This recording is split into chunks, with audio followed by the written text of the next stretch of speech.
Hello दोस्तों, कैसे हैं आप सभी। उम्मीद करता हूँ कि आप लोग बहुत अच्छे होंगे एंड आप लोगों की प्रिपरेशन जो चल रही होगी वो भी बहुत अच्छी चल रही होगी।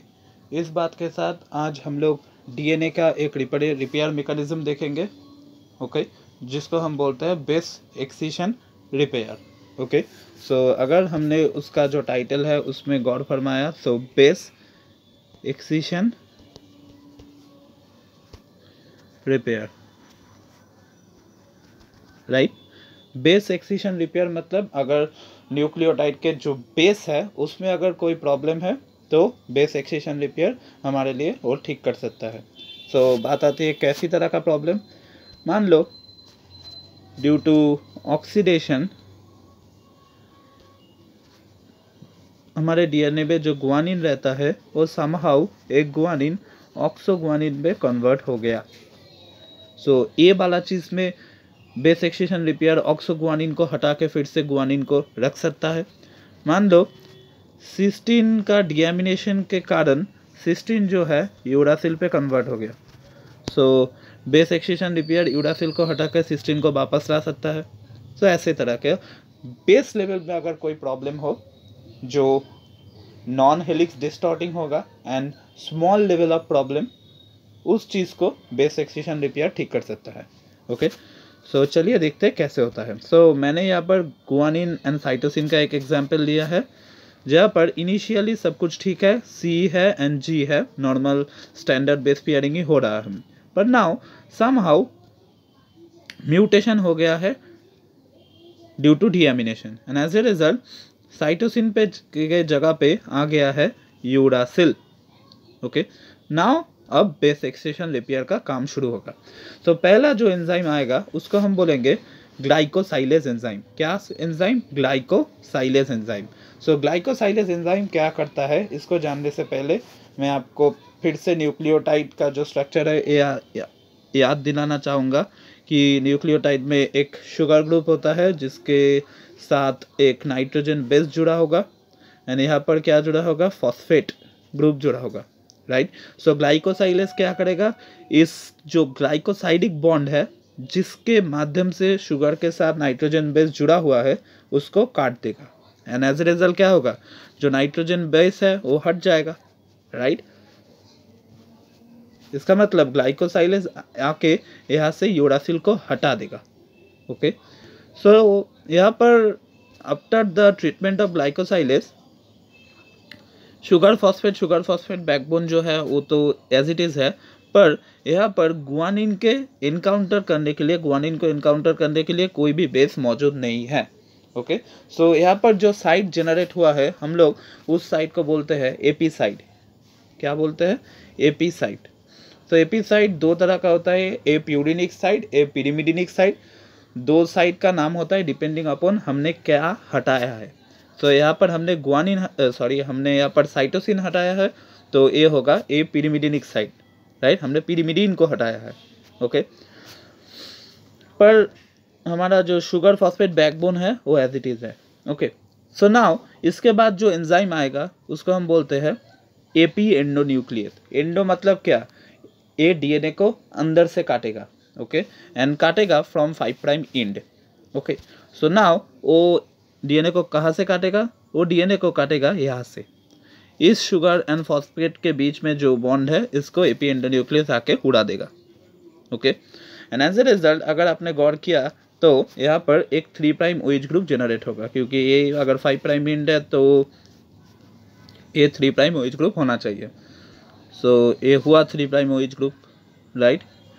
सो हमारा इनिशियली अब हमारा काम क्या होना चाहिए? ये वाला जो शुगर है इसको अल्टीमेटली हटा देना, राइट। तभी तो डीएनए पॉलीमरेज आके अपना काम कर पाएगा, राइट।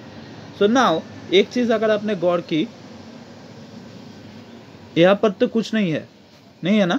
सो ये वाला जो फॉस्फेट है ये इस पर्टिकुलर स्ट्रैंड के लिए अब इंड हो गया है, 5 प्राइम इंड हो गया है, राइट।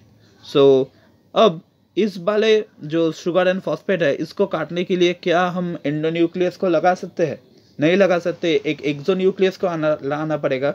सो हम लोग लाएंगे लाइएज नाम का एक एंजाइम जो एक एक्सोन्यूक्लियस है। ओके, एंड वो ए वाला बॉन्ड को काट देगा एंड एज ए रिजल्ट ये शुगर फॉस्फेट जो है वो भी निकल जाएगा। ओके, सो नाउ अब डीएनए पॉलीमरेज के लिए रास्ता पूरा खुला है। सो डीएनए पॉलीमरेज 1 आएगा। एक बार फिर से याद करा देना चाहूँगा कि डीएनए पॉलीमरेज 1 पे 5 prime to 3 prime polymerisation activity है, 5 prime to 3 prime exonuclease activity है, 3 prime to 5 prime exonuclease activity है, जो लास्ट वाला काम करता है प्रूफ रीडिंग के टाइम, एंड ये दोनों इस टाइम में भी काम करेगा। ओके, सो क्या होगा, डीएनए पॉलीमरेज 1 जो है यहाँ पर आएगा एंड वो इस डायरेक्शन पे सिंथेसिस करना शुरू करेगा। Okay, and during this synthesis due to the 5 prime to 3 prime exonuclease activity ये कुछ ओल्ड बॉन्ड को हटा भी देगा। ओके, एंड कुछ new sugar phosphate along with nitrogen base का सिंथेसिस करेगा along with repairing the defective strand. Okay, पर डीएनए पॉलीमरेज 1 के काम के बाद एक निक रह जाएगा। ओके, इसका मतलब शुगर जो है वो फॉस्फेट के बीच में जो बॉन्ड होगा वो बॉन्ड को तैयार डीएनए पॉलीमरेज 1 नहीं कर पाएगा। ओके, एंड इस बॉन्ड को तैयार करने के लिए जो आएगा उसको हम निक सीलिंग एंजाइम भी बोलते हैं, वो है डीएनए लाइगेस। लाइगेस आके शुगर एंड फॉस्फेट को जुड़ देगा। यहाँ पर फिर से साइटोसिन आ गया है। सो बात खत्म। ये है प्रोकैरियोट्स के केस में base excision repair. Okay, and अगर मैं यूकैरियोट्स के लिए बात करूँ, सो यूकैरियोट्स 2 पाथवे फॉलो करता है। एक होता है ए वाला पाथवे, यहाँ पर एक सिर्फ माइनर चेंज होगा। यहाँ पर डीएनए पॉलीमरेज 1 के जगह आएगा डीएनए पॉलीमरेज बीटा।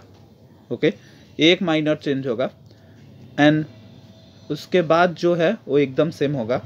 एंड इसके साथ और एक तरह का बेस एक्सिशन रिपेयर भी यूकैरियोट करता है जो लॉन्गर पाथवे होता है, वो चलिए देखते हैं। सो ये है उसका चीज़। फिर से मैंने एक ही एग्जांपल लिया कि यूरासिल आ चुका है ड्यू टू डीएमिनेशन। सो पहले एज यूजुअल ग्लाइकोसाइलेज आएगा। ग्लाइकोसाइलेज आके क्या करेगा, यहाँ पर जो शुगर फॉस्फेट के बीच में बॉन्ड है इसको उड़ा देगा। Okay, and as a result यहाँ पर एक 3 प्राइम OH ग्रुप भी जनरेट होगा। ओके, सॉरी मैंने थोड़ा सा गलत बोला, एक्सट्रीमली सॉरी। ग्लाइकोसाइलेज आके यहाँ पर यूरासिल को उड़ा देगा। मैंने एक्सप्लेन भी किया कैसे यूरासिल को उड़ा देगा। उसके बाद आएगा एपी एंडोन्यूक्लियस। एपी एंडोन्यूक्लियस आके यहाँ पर शुगर एंड फॉस्फेट के बीच में जो बॉन्ड है उसको उड़ा देगा एंड एज ए रिजल्ट एक 3 प्राइम OH ग्रुप जनरेट होगा। ओके, नाउ यहाँ पर जो पॉलीमरेज आएगा, क्योंकि यहाँ पर लाइगेस डायरेक्ट नहीं आता, यहाँ पर डायरेक्ट आ जाता है डीएनए पॉलीमरेज। यहाँ पर जो डीएनए पॉलीमरेज आता है उसका नाम है डीएनए पॉलीमरेज डेल्टा और DNA polymerase epsilon. Okay, so DNA polymerase delta और एप्सिलॉन ये आकर क्या करेगा, ये आकर डीएनए का सिंथेसिस करेगा। ओके, एंड ये जो पुराना वाला स्ट्रैंड है इसको बाहर की तरफ धकेल देगा। Okay, so as a result ऐसा कुछ कंडीशन तैयार होगा। यहाँ पर देखो न्यू वाला बॉन्ड भी तैयार हो रहा है, न्यू स्ट्रैंड भी सिंथेसाइज हो रहा है एंड पुराना जो स्ट्रैंड है वो बाहर की तरफ आ चुका है। ओके, सो ना अब हमें क्या करना होगा, बाहर की तरफ जो निकलता हुआ है उसको काटना पड़ेगा। इसके लिए हम लोग जो एंजाइम का यूज़ करेंगे वो होगा FEN। इसका फुल फॉर्म है फ्लैप एंडोन्यूक्लियस। ओके, सो फ्लैप एंडोन्यूक्लियस आके यहाँ पर शुगर के बाद जो फॉस्फेट है उन दोनों के बीच में जो बॉन्ड है उसको काट देगा। ओके, सो यहाँ पर एक free phosphate containing site generate होगा, राइट। उसके बाद डीएनए लाइगेस आके इन दोनों को जोड़ देगा। ओके, यही हुआ है यहाँ पर अगर देखो। ओके, सो यहाँ पर एक ही चीज़ सिर्फ थोड़ा सा हटके है कि DNA polymerase delta and DNA polymerase epsilon आकर यहाँ पर न्यू स्ट्रैंड का सिंथेसिस करना शुरू करेगा एंड पुराने वाले स्ट्रैंड को बाहर ढकेल देगा। ओके, एंड उसके बाद फ्लैप एंडोन्यूक्लियस आएगा। फ्लैप एंडोन्यूक्लियस आके इस वाला शुगर एंड इस यहाँ पर और एक फॉस्फेट रहेगा, इन दोनों के बीच में जो बॉन्ड है उसको उड़ा देगा एंड एज ए रिजल्ट एक फ्री 5 प्राइम फॉस्फेडिन जनरेट होगा एंड यहाँ पर 3 prime OH group already generated है। इन दोनों के बीच में डीएनए लाइगेस आके